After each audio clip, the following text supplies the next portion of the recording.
Naquele mesmo dia, 2 deles estavam de caminho para uma aldeia chamada Emaús, distante de Jerusalém, 60 estádios, ao redor de 10 a 11 quilômetros. Iam conversando a respeito de todas as coisas que sucederam. Aconteceu que, enquanto conversavam e discutiam, o próprio Jesus se aproximou e ia com eles. E os seus olhos, porém, estavam como impedidos de o reconhecer. Em outras palavras, estavam cegos espiritualmente, estavam sem visão. Então lhes perguntou Jesus: que é isso que vos preocupa? E de que ides tratando à medida que caminhais? E eles pararam entristecidos. Um, porém, chamado Cleopas, respondeu, dizendo: és o único, porventura, que tendo estado em Jerusalém, ignoras as ocorrências desses últimos dias? E lhes perguntou: quais? E explicaram: o que aconteceu a Jesus Nazareno, que era varão profeta, poderoso em obras e palavras diante de Deus, de todo o povo, e como os principais sacerdotes e as nossas autoridades o entregaram para ser condenado à morte e o crucificaram. Ora, nós esperávamos que fosse quem havia de redimir a Israel, mas depois de tudo isto, é já este o 3º dia desde que tais coisas sucederam. Amém? Espírito Santo de Deus, pelo poder do nome de Jesus Cristo, clamamos a Ti, Pai, e cremos que a Tua glória, a Tua virtude já está trabalhando, operando nesse lugar. Senhor, que nada se mova nesse lugar a não ser o mover do Teu Espírito, Ruach HaKodesh, que possamos ser edificados pela Tua palavra, uma palavra simples, mas que será poderosa aos nossos corações.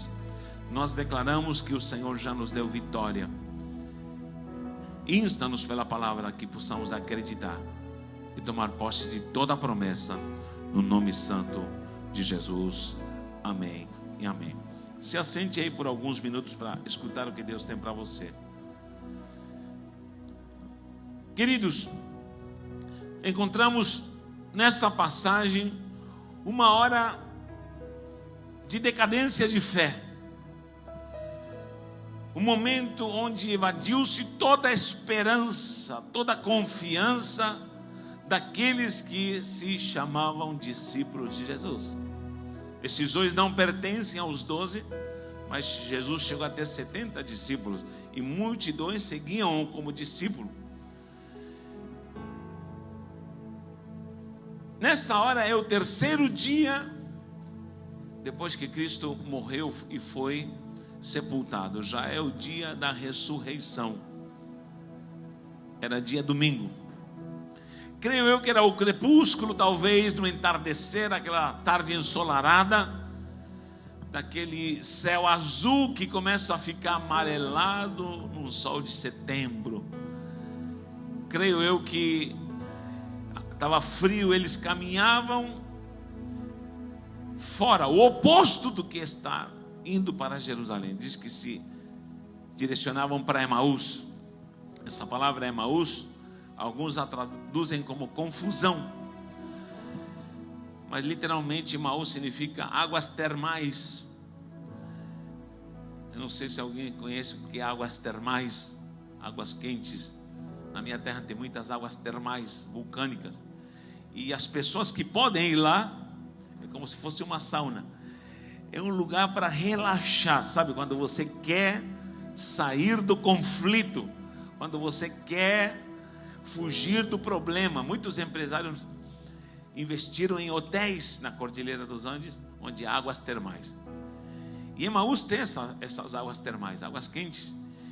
E as pessoas se deitam, relaxam e deixam o tempo passar, porque se acredita até que quimicamente essa água vulcânica, que ferve por lençóis freáticos e está quente por causa da lava vulcânica, tem um poder de relaxar e ao mesmo tempo tirar toda essa química até propicia a extirpação de toxinas, de coisas malignas, enfim, através dos poros. Bom, quem entende do que eu estou falando é mais ou menos isso. Então, não sabemos o que eles iam fazer lá em águas termais, em Emaús. Há uma teoria que diz que eles estavam tão estressados, tão atônitos, que queriam relaxar, queriam fugir do problema. Olha só, eles saíam de Jerusalém indo para Emaús. Estavam deixando o centro do avivamento, estavam deixando a capital onde o próprio Cristo derramaria a glória e a efusão do Espírito Santo. Eu vou sempre falar, a igreja tem como referência Jerusalém. A nossa referência nunca será Roma. A nossa igreja não é romana, nem tem sede em Roma. A igreja foi fundada em Jerusalém, batizada com o Espírito Santo em Jerusalém, e lá no céu nós teremos a nova Jerusalém, não é a nova Roma. A visão apostólica é o retorno para Jerusalém. O que acontece, segundo aquilo que eu expliquei? Durante muitos anos, a visão romana abafou a visão de Jerusalém. E o centro das atenções hoje é Roma, para quem apostatou e para quem negou a fé apostólica. Mas há um resgate nesses últimos dias, de nós olharmos para a figueira, porque Israel é referencial. E quem está ligado em Jerusalém tem um termostato, tem um termômetro e tem um relógio santo, e ele sabe o que está acontecendo, amém? Diga para alguém, fique de olho em Jerusalém. Olha só, eles estão desiludidos, estão perplexos, estão decepcionados.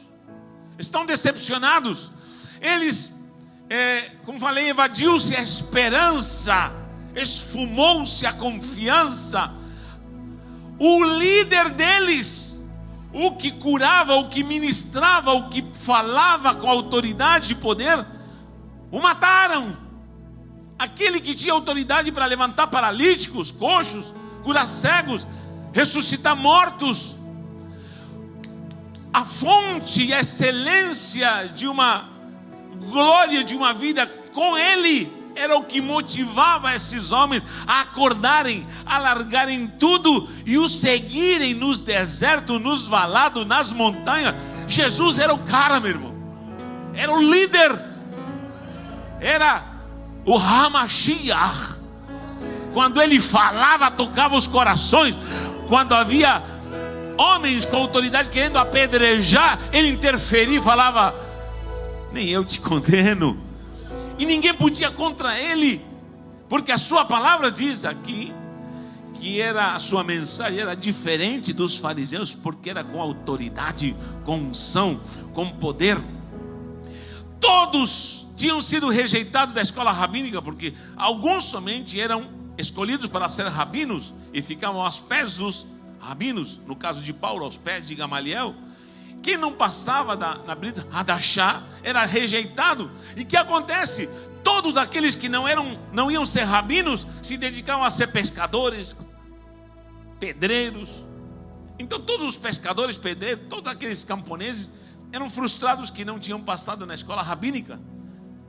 E para ser discípulo eles lutavam muito. Conclusão: Jesus aparece e disse: vinde a mim todos vós que estáis fracassados.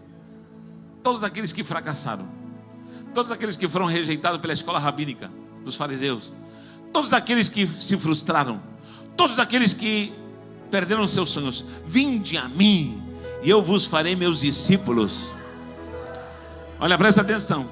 Para ser discípulo na Brit Hadashah, nessa nova forma de uma nova aliança, no estilo de vida com Jesus, porque até então só estava a Tanakh escrita, Jesus traz uma nova performance. Não é chamado Novo Testamento, Brit Hadashah, um Novo Testamento, uma nova história começa a ser escrita. Nas escolas, os alunos suplicavam para ter um líder. Na Bet Madrash era uma casa onde os rabinos simplesmente, com toda a autoridade, faziam praticamente escravo dos meninos e os faziam trabalhar, lavar os seus pés, limpar a sua casa, e os discípulos tinham que servir. E ainda eles suplicavam: posso ser o teu discípulo? E os discípulos tinham que escolher quem ia ser o líder. Mas Jesus chega com uma nova teoria nessa Brit Hadashah, na nova aliança. Ele diz: não fosses vós que me escolhestes a mim, mas eu vos escolhi a vós. Não foram vocês que vão ser meus discípulos que vocês querem, é porque eu quero que vocês sejam meus discípulos. Então todo mundo começa a olhar, aqueles rabinos barbudos começam a olhar para um novo líder. Ele era a esperança das viúvas, ele era a esperança dos pobres que não tinham literalmente o que comer, porque quando ele fazia culto havia comida. Ao ponto de ele falar: muita gente até me segue pelos pães, pelos peixes, porque até nesse embalo a gente ia para comer alguma coisa. Vamos lá, porque quando esse nazareno prega tem comida, não falta comida, vamos lá. Filas de leprosos, filas de doentes, ele fazia diferença, ele era o que promovia libertação, transformação. Endemoniado, ele tinha autoridade e os repreendia. Imagine andar dia após dia com alguém assim, uma vivência de fé, de confiança, de manhã, à tarde, à noite, e toda hora ensinando por parábola.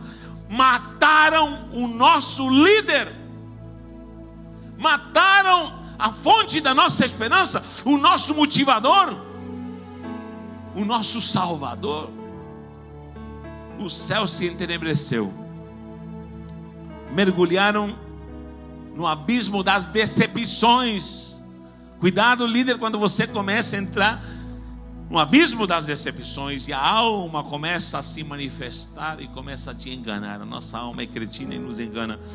E eles saem de Jerusalém. Primeiro item que eu quero salientar: toda pessoa decepcionada começa a abandonar o princípio de Jerusalém. Jerusalém é o centro do avivamento. Jerusalém é onde está a autoridade apostólica. Jerusalém é onde está a fonte do discipulado. Jerusalém é a referência que nós temos, que há uma glória eterna e uma nova Jerusalém. Quem crê nisso?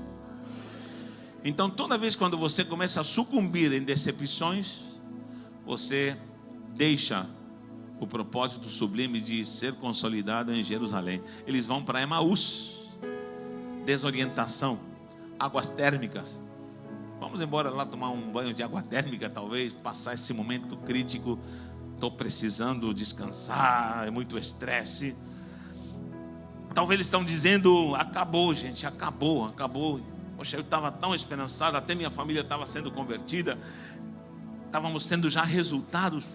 Que triste. Talvez eles nem conversavam, falavam, paravam, analisavam. Decepção. Primeira coisa que eu quero dizer: cuidado com deixar o princípio de Jerusalém. Cuidado com deixar a essência do discipulado. Cuidado com deixar a cobertura da virtude apostólica. A igreja precisa voltar à essência de Jerusalém. Quando a igreja está na visão de Jerusalém, lembra das suas raízes e ao mesmo tempo projeta para uma vida eterna, em nome do Senhor. Decepção. Muitas pessoas já me atingiram ou me alcançaram para me informar e me dizer e declarar: eu estou decepcionado. Eu estou decepcionado com situações, eu estou decepcionado com organizações, eu estou decepcionado com pessoas. E até na visão, muita gente tem me falado: eu estou decepcionado com líderes, eu estou decepcionado com isto, mais aquilo e com outro. E o Senhor tem me falado claramente: as pessoas não se decepcionam com situações, com coisas, com acontecimentos, com organizações. As pessoas se decepcionam com elas mesmas. Durante muito tempo eu fui uma pessoa que vivia doente e decepcionada com ministérios, com homens abusadores, no sentido de ter abuso de poder, com dogmas humanos. E um dia eu passei por um tal de encontro com Deus e eu fui tratado, e o Senhor me disse claramente, o Espírito colocou no meu coração isso: a partir de hoje você não vai se decepcionar com mais ninguém. O Senhor não me disse ninguém vai te abandonar. O Senhor não me disse você não vai ser nunca mais apunhalado pelas costas. Não me disse isso. O Senhor não me disse as pessoas não vão te deixar nunca mais. Não. O Senhor me disse você não vai se decepcionar com mais ninguém. Eu entendi o que o Espírito quis me dizer. Sabe por quê? Porque graças a Deus a minha igreja cresceu mais de 1000%. Porque era de 50. Cresceu. Está crescendo, a regional cresceu, pastores vieram, estamos juntos. Ou seja, é um ministério apostólico que multiplicou-se em cidades, enfim. Mas o Senhor me disse claramente: o problema não é que vão te deixar, não é que vão deixar de estar com você ou não vão te trair, não. É o quanto você e como você se comporta e age em relação a isso. Querido, ninguém tem autonomia e autoridade para te decepcionar, a não ser que você permita. Como explique isso, apóstolo? Eu sei, eu amo a todos, abraço a todos, creio em todos, invisto, não paro de investir, mas não me decepciono com ninguém se essa pessoa não for fiel. Cada um escolhe o caminho que escolheu, e ele vai ser o que ele é, e acabou, e terminou. 3 coisas que eu tenho falado aqui com os pastores: ação laboral, ação atitudinal e ação conceitual. Tome cuidado com essas 3 coisas, por favor. A primeira é laboral, diga comigo: laboral, atitudinal e conceitual. Preste atenção. A laboral é tudo que você faz na obra, labuta. O que um pastor faz? Visita, um pastor prega, um pastor jejum, um pastor sobe no monte, um pastor, enfim, tudo que é laboral. Cuidado com isso, porque isso pode tomar tempo ao ponto de você se esquecer do Senhor da obra. É tanta obra que você esqueceu do Senhor da obra. Não, há um momento de consagração. Mas tudo que é laboral é tarefas que você faz. Amém? Em segundo lugar, a questão atitudinal é como você se comporta em determinadas situações. Exemplo: como você se comportou na crise? Foi fiel na crise? Como você se comporta quando te perseguem? Como você se comporta quando te abandonam? Como você se comporta quando tua equipe não funciona? Quando você tem que começar do zero novamente. É atitude. Atitudinal é como eu me comporto em diferentes estágios da minha vida. E terceiro é conceitual, que aí fecha, porque conceitual é o resumo que você faz, um conceito que impregna o teu coração, é o conceito que formata a tua maneira de pensar e de raciocinar, é o que você deduz. Por exemplo, eu já vi muito líder atarefado em labutas, laboralmente. Já vi muita gente, na hora H de problemas, ele oscila, some, desaparece, para de ser fiel, para de viver princípio, não se santifica, enfim, porque está passando, apóstolo, me perdoa, estou passando por uma prova, ele oscila, não é firme na questão atitudinal. E terceiro, ele resume, conceito, que conceito se formou? Que ideia se formou no seu coração e na sua mente? Já vi muito pastor conceitualmente falar assim: eu não acredito mais em pessoas, porque ele trabalhou laboralmente, atitudinalmente ele sofreu muitas decepções, ele se revoltou, teve a atitude de se revoltar. Resumo conceitual: eu não acredito em mais ninguém. Quem entendeu o que eu falei? Eu não acredito mais em pessoas, eu não acredito mais nisso, estou decepcionado. Já vi muito homem falar: eu não acredito mais nas mulheres. Já vi muita mulher falando: eu não acredito mais nos homens, não vale a pena fazer isto, eu não ajudo ninguém. Um apóstolo me disse certa feita: eu não dou 1 centavo para ninguém, Porque as pessoas me pedem gás, me pedem ajuda para pagar aluguel, e não dou um centavo para ninguém. Ele me disse, inclusive esse apóstolo saiu da Visão Celular e deixou um monte de gente decepcionada aqui na Baixada Santista. Ele não é daqui, era do Rio de Janeiro. E falou, não dou um centavo, sabe por quê? Porque você dá, abençoa, cuida, e no final as pessoas dão as costas para você. Eu falei assim, só que há um problema com isso. O problema é que você entrega e dá esperando o retorno. Eu entrego porque eu tenho o amor de Deus na minha vida, e acabou. Eu não falo com isso com o Fanil, mas estávamos fazendo uma conta de 2015 e recibos de ajuda de custos. E nós ficamos espantados com recibos de ajuda de custos. Tem alguns pastores que estão aqui. Não vou falar a quantidade para você não se espantar. Durante o ano inteiro, só de ajuda de custos. Não estou falando de salário, de pessoas que recebem salários aqui na igreja, e nem aluguéis, nem nada. Tudo que se gastou durante um ano, com ajudas de custos, de ajudas a pessoas, ajuda. Um ano inteiro. 86 mil reais em ajudas de custos. E eu digo, quando eu, como pedreiro, podia ter isso no ano inteiro, ajudar pessoas? Está lá registrado, carimbado pelo contador, e está lá, ele separa tudo: água, luz, despesas, compras, limpeza. Meu contador é cri-cri, daqueles santos homens de Deus. E está lá, ajudas de recibos. Está aí o tesoureiro, o pastor Abidão, que mexe com a tesouraria. O que significa isso? Querido, eu não espero de ninguém, eu ajudo. Cuidado. Teve decepções? Não. Se a pessoa foi infiel, o problema é dela. Se ela não quer seguir a Cristo, queridos, eu abençoamos, abraçamos. Se a pessoa vai te abandonar, o problema é dela. A minha parte eu fiz. Isso é a ideia conceitual, quando a pessoa diz assim: eu vou continuar ressaltando a minha natureza. Há uma história de um mestre com seus discípulos. Não era Jesus, nem está na Bíblia, por favor. Ia passando e de repente um escorpião se afogando na lagoa. Tinha caído na lagoa um escorpião. E o mestre foi pegar o escorpião para tirá-lo da lagoa.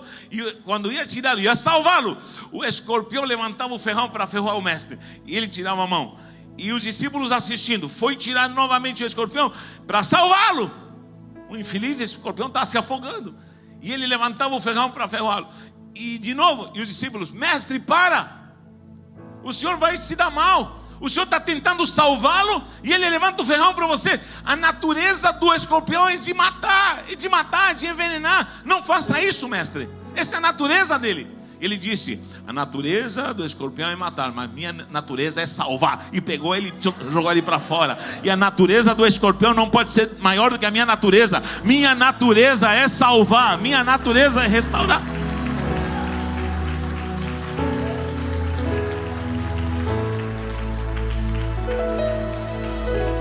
Desilusão. Cuidado quando o teu coração, líder, começa com esses devaneios, essas marés baixas e altas. Quando começa a falar: estou desiludido com meu líder, estou desiludido com meus 12, estou decepcionado com o irmão que me falou que iria estar comigo. Não, essa semana passada, um por e-mail me mandou: meu apóstolo querido, eu te amo, mas não aguento mais ficar com você, estou saindo da sua cobertura. Ainda bem que ele me ama, né? Te amo, obrigado por tudo, obrigado a todos, estou saindo fora. Eu coloquei uma musiquinha: vá com Deus, vá com Deus. Falei: não, querido, Deus te abençoe, vá na graça, foi um prazer estar com você, que Deus te ilumine. Queridos, as pessoas não desistem de pessoas, nem de coisas, nem de propósitos, elas desistem delas mesmas. Eu não me decepciono com ninguém. Sabe por quê? Porque faço as coisas por amor a Deus. O Senhor um dia me disse: Natanael, você faz a obra por amor a almas? Eu falei: sim, Senhor. Ele me disse: está errado. Não, tem pastores que fazem a obra por amor a almas, por amor a ovelha. Não faça mais. O Senhor me disse: faça por amor a mim. Como o Senhor me levou a Pedro: Pedro, tu me amas? Sim, Senhor. Apacenta minhas ovelhas. Apacenta as ovelhas porque você me ama. não porque elas vão te dar algo, não porque elas vão ser bonitinhas, não porque elas vão ser obedientes, não porque vão ser dizimistas. Não. Faça a obra por amor a Deus. Faça a obra por amor a Deus. Quando você fizer a obra por amor a Deus, ninguém mais vai se decepcionar. Mas fui traído, fui abandonado. Não tem problema. O meu alvo é Cristo, a glória é Cristo, o amor de Deus me constrange, é uma obrigação. Por amor, acabou. Chega. Estou decepcionado. Pare com isso. Tem uns líderes que pegam os 12. Estou decepcionado com vocês. Para com isso. Abrace-os. Lógico, corrija-os. Espere mais deles, sim. Creia mais neles, sim. Invista mais neles, sim, com certeza. Mas faça tudo para a glória de Deus. Pastor, não saia de Jerusalém. Diga para alguém, não saia de Jerusalém. Está saindo de Jerusalém? Eu vejo gente azeda que se pega nas igrejas, nas coberturas. Não é aqui, estou falando de outras coberturas. Parece que não quer se ver.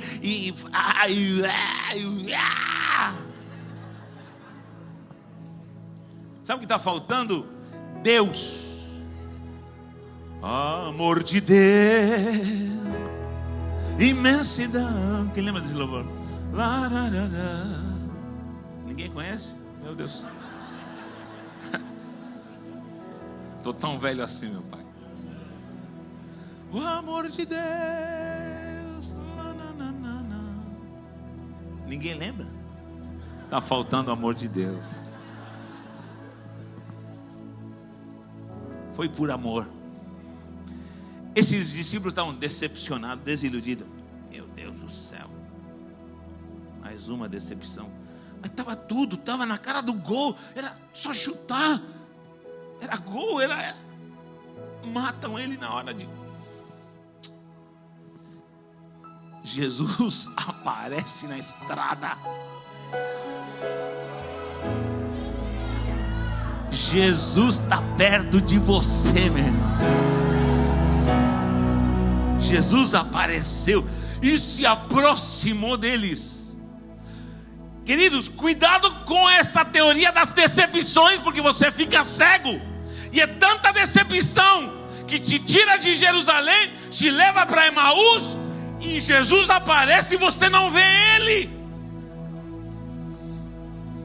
Jesus aparece na tua frente e é tanta decepção que você fica cego, sem visão.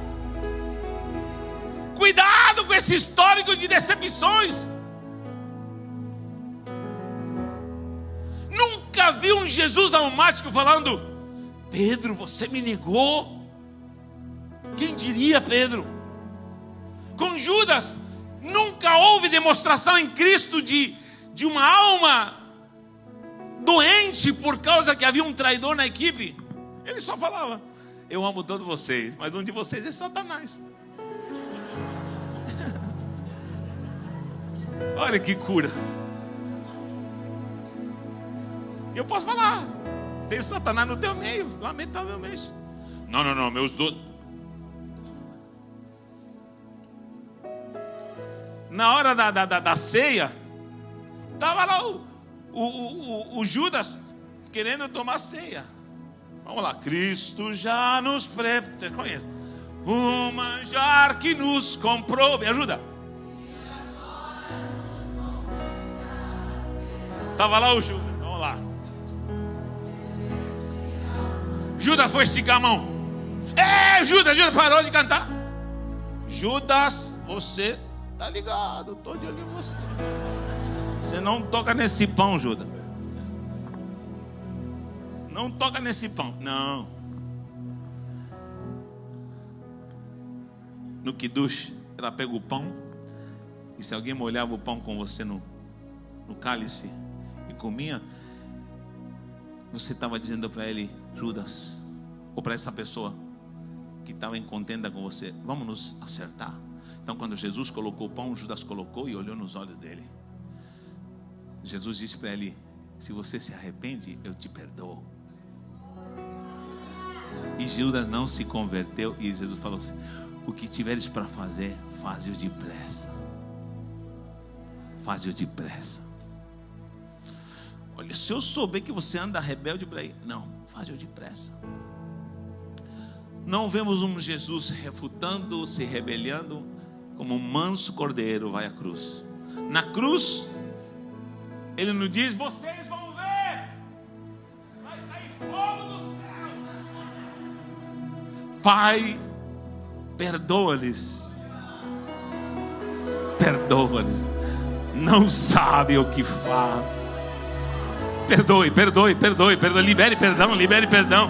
Abrace seu discípulo, abrace seu líder. Chega de alma cretina. Calma, alma cretina vai te levar para o inferno. Alma cretina vai te levar para as profundezas do abismo. Seja curado, seja transformado. Eu digo para todos vocês. Nesses dias fui no cinema. Diga,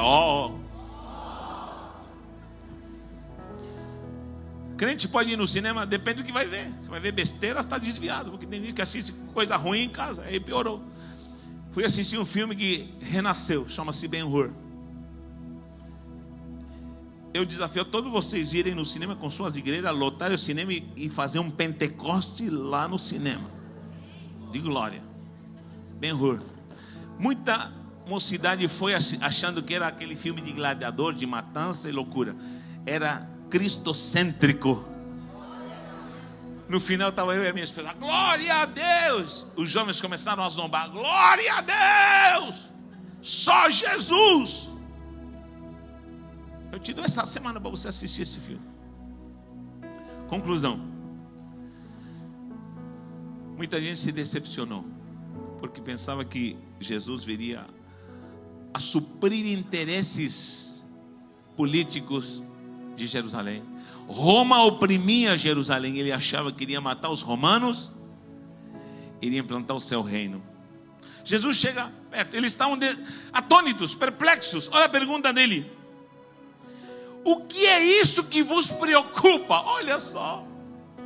Sabe o que Jesus te fala nessa manhã, pastor? O que é isso que está te preocupando? O que é isso que está tirando o teu sono? O que é isso que está te angustiando a alma? Jesus chega, ajuda, ele não sabe que o que é isso que preocupa você? Jesus tão lindo que está preocupado com aquilo que te preocupa. Pastor, o que te preocupa? O que está te tirando o sono? O que está angustiando o teu coração? O que está te deixando nervoso, fora do foco, fora dos princípios, fora de Jerusalém, fora do avivamento, fora da cidade santa, fora da referência de Deus? O que te preocupa? O que te preocupa?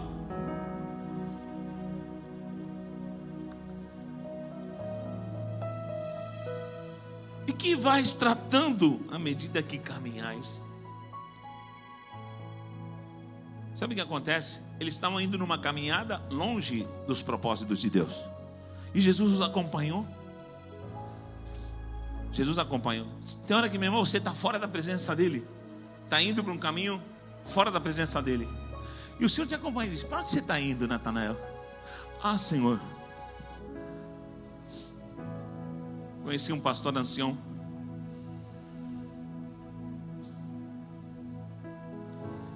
Quando alguém vinha falar: pastor, estou saindo da igreja, pastor, estou deixando Jesus. Amém, querido, mas vamos orar. Vamos orar. Ele não fala: o que, não sei o que, não. Almoça comigo, vamos tomar um café. E batia um papo com ele uma meia hora. E no final orava: Pai da glória. Acompanhava o discípulo naquela decisão. Vamos orar. Pai da glória, Senhor, olha esse filho. Meu irmão, quando terminar a oração, o discípulo falava: pastor, vou sair mais não. Como nós precisamos de Jesus, gente. Líderes, pastores, como precisamos ser como Jesus. Me ajuda, Senhor. E foi caminhando com eles, como se diz, levando em banho-maria. Levando em banho-maria. Foi perguntando: e aí? Mas você é o único que não está sabendo? Onde você estava nesses últimos dias? Você não assistiu o jornal, não? Hein? Você não assistiu o jornal? Publicaram lá na Rede Globo, lá na Galileia. Morre Jesus de Nazaré crucificado. Atenção, mataram o mestre dos judeus.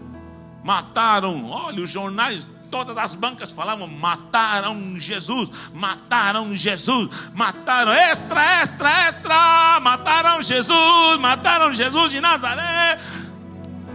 E traído pelo seu próprio discípulo, o qual se enforcou, se matou depois. Meu Deus, os jornais avisavam. É alegoria, tá?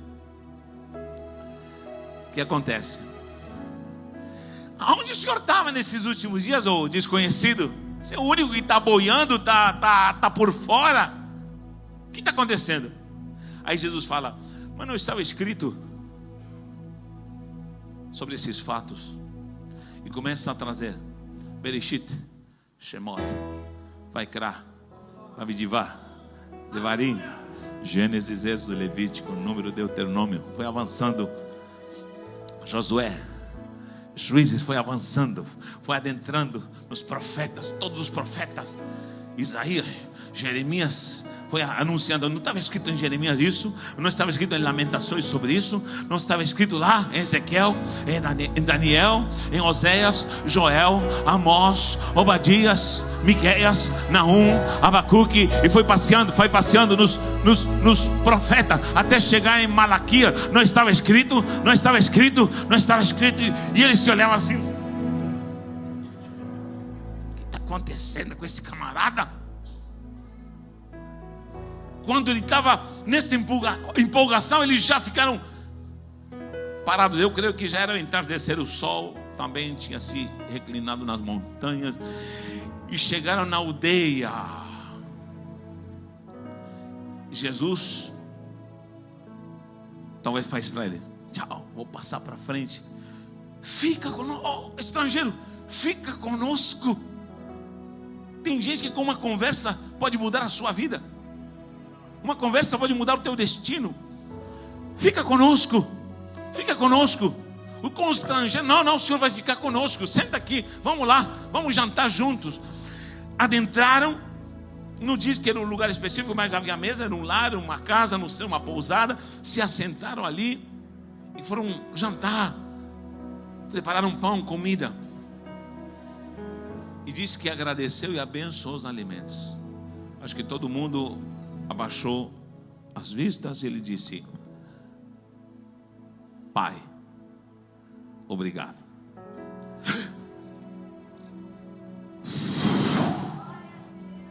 É Jesus. Questão de segundo. Por que Jesus nos leva à mesa? Há um mistério nisso aí. A mesa tem um mistério. Todo pai de família devia saber o mistério da mesa. Essa é outra pregação, mas eu preciso dar uma pincelada. Os líderes e os pastores estão se esquecendo da mesa. Na mesa há propiciação de bênção. Por isso diz: os teus filhos ao redor da tua mesa, como rebentos de oliveira, a tua mulher como videira. A bênção da mesa, a propiciação da bênção da mesa. Há um mistério tão glorioso nessa mesa que eu precisava de um estudo completo para dar para vocês sobre a questão da mesa. Mas preste atenção. Isso está se perdendo através dessa visão pós-moderna, onde as pessoas andam e vivem de qualquer jeito. Eu sou da época que não se caçava Pokémon. E se eu souber que um discípulo dessa região anda caçando Pokémon, se eu souber, pastor, me ajuda em oração. O Senhor te repreenda. Eu sou da geração que se assentava à mesa para propiciar bênção. Jesus está ali, os convida para a mesa. A mesa, sempre na mesa. Foi numa mesa que uma mulher se achegou e chorou, e ele a perdoou e lavou os seus pés com lágrimas. Foi numa mesa que Maria, em Betânia, se achegou e ungiu e derramou um perfume caríssimo. Foi numa mesa que ele despediu-se dos seus discípulos e os instou a perseverarem. Foi numa última ceia, numa Páscoa, na mesa. Ali há uma propiciação de coisa gloriosa. E se você vê o Salmo 23, ele fala declarações gloriosas do Deus Todo-Poderoso. Adonai Roi Lo Echzar, Ele é o meu pastor e Ele não me faltará. E vai avançando, ainda que eu ande pelo vale da sombra da morte, mas termina com algo glorioso. Esse clímax do Salmo 23, que diz assim: ei, preparas, não diz um trono, porque todo mundo quer um trono diante dos inimigos, todo mundo quer o palco para mostrar que ele venceu diante dos inimigos, mas o Senhor diz assim: ei, eu preparo uma mesa diante dos teus inimigos. Sabe por quê?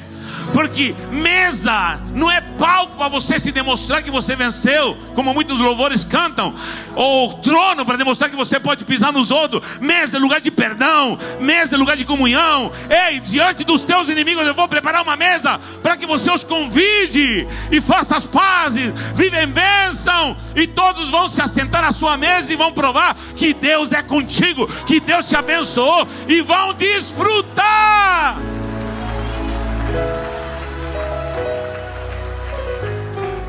Preparas uma mesa, é o convite de Davi. Preparas uma mesa. Ali na mesa, ele ora. Quando ele abre os olhos, é Jesus! Ele desaparece. Eles correm para fora. Cadê? Procuram no quintal. Cadê? Na estrada. Cadê? A primeira coisa que eles fazem: retornam para Jerusalém. Diga para a pessoa do lado: vamos retornar para Jerusalém?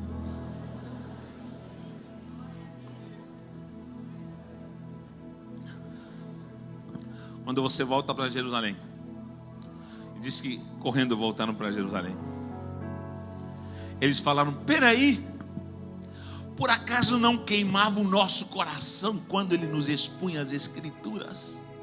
Há quanto tempo o teu coração não pega fogo, pastor? Há quanto tempo você não recebe palavra e diz: Senhor, eu acredito na tua palavra? Há quanto tempo pingos de lágrima não caem na Bíblia? Outro dia postei, agora eu tenho um WhatsApp, demorou, mas entrei no WhatsApp. Eu coloquei: se meu povo pegasse do celular, pegasse na Bíblia como pega no celular, e se meu povo lesse a minha palavra como lê o WhatsApp. Porque tem gente que acorda. Quem disse? Quem falou? Qual que é? Um psicólogo diz que estamos numa geração onde as pessoas estão sendo saturadas e permeadas e estabelecidas com coisas fúteis.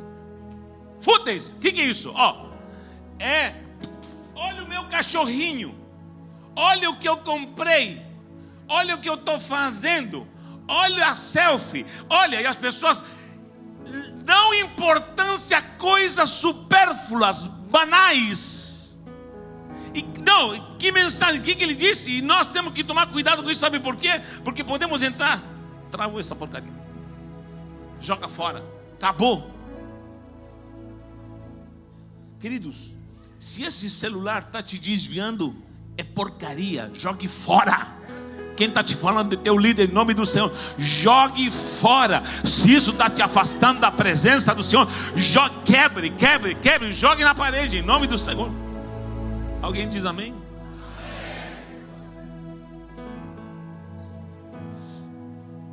Já diz a palavra: é melhor chegar no céu sem celular e ganhar a sua alma. O que falaram? Quando você vê coisas fúteis, é uma foto de um besta. Mas você tem que ver. Agora eu te digo, eu te desafio: quantas vezes você e eu lemos o WhatsApp e quantas vezes pegamos na Bíblia para ler?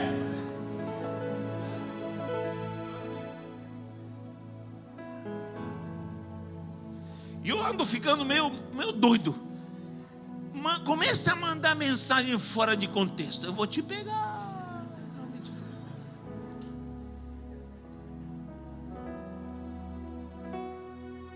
Jesus está aqui. Sabe o que ele perguntou? O que te preocupa? Qual é a tua preocupação? O que você anda falando? Quem foi que te decepcionou? Está decepcionado com o que ou com quem? O Senhor te diz: volta para Jerusalém. Volta para Jerusalém. Ali tem a glória do avivamento. Olha para a glória de Yeshua. Não procure mais em Jesus coisas que Ele nunca prometeu. Ele nunca prometeu que iria tirar o poder de Roma, de Israel. Ele disse: eu venho para tirar um jugo de pecado, de dor. E o Senhor te diz: olhe para mim. Olhe para mim. E você vai alcançar salvação e vida eterna. Amém, pastor?